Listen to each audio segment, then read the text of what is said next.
Welcome to Namita news.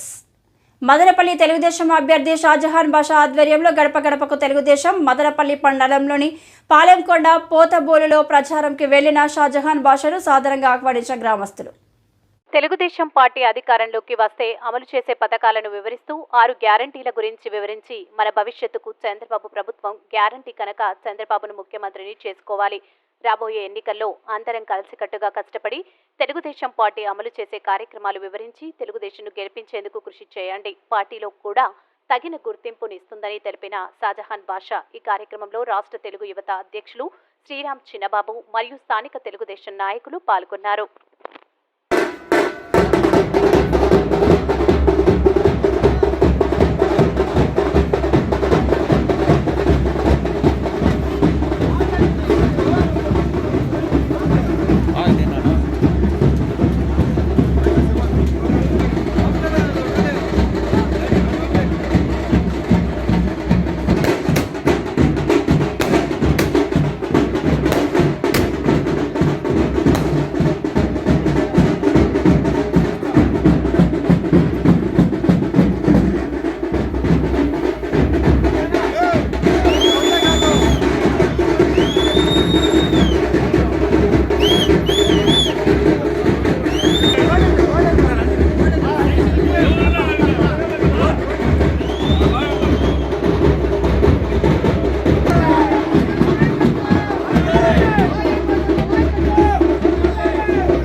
భారతదేశ చిత్రపటాన్ని పక్కన ఏదైనా ఒక ముఖ చిత్రం పెట్టాలనుకుంటే అది బిఆర్ బాబాసాహెబ్ అంబేద్కర్ గారి చిత్రపటం పెట్టే ఆవశ్యకత ఉంది అని చెప్పి, ఎందుకంటే ఆ భారతదేశ చిత్రపటానికి అంత విలువ తెచ్చిన వ్యక్తి.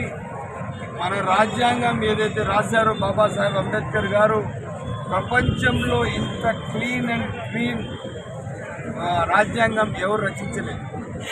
ఈ రాజ్యాంగంలో వర్ణాలకు, కులాలకు, అడ్మినిస్ట్రేషన్కు ఏదైతే మనం ఏదైనా మార్పులు తేవాలంటే, యాక్ట్స్ తేవాలంటే, రూల్స్ తేవాలంటే సిఆర్పిసికి అన్ని విధాలుగా పొందుపరిచి పూర్తి స్థాయిగా రాజ్యాంగం రచించిన మహామేధావి.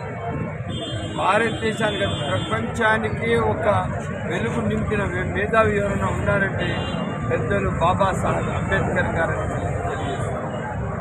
ఈరోజు 134వ జయంతి జరుపుకుంటున్నాము. వాస్తవం చెప్పాలంటే అటువంటి మహనీయులు ఈ కాలంలో కూడా ఉండాల్సిన అవసరం ఉండింది. వాళ్ళ అడుగుజాడలో మనం నడుస్తూ దేశానికి ఇంకా ముందుకు తీసుకోవాల్సిన అవసరం ఉన్నది.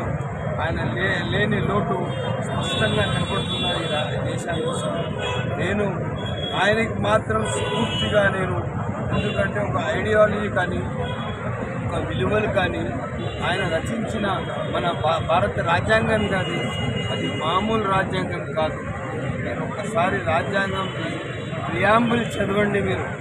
ఆ ప్రియాంబుల్లో రాజ్యాంగం ఏ విధంగా ఉంది, దాన్ని ఎలా అనుసరించాలా, మొత్తం రాజ్యాంగం ప్రియాంబులే మీకు ఒక మెసేజ్ ఇస్తారని చెప్పి తెలియజేస్తుంది.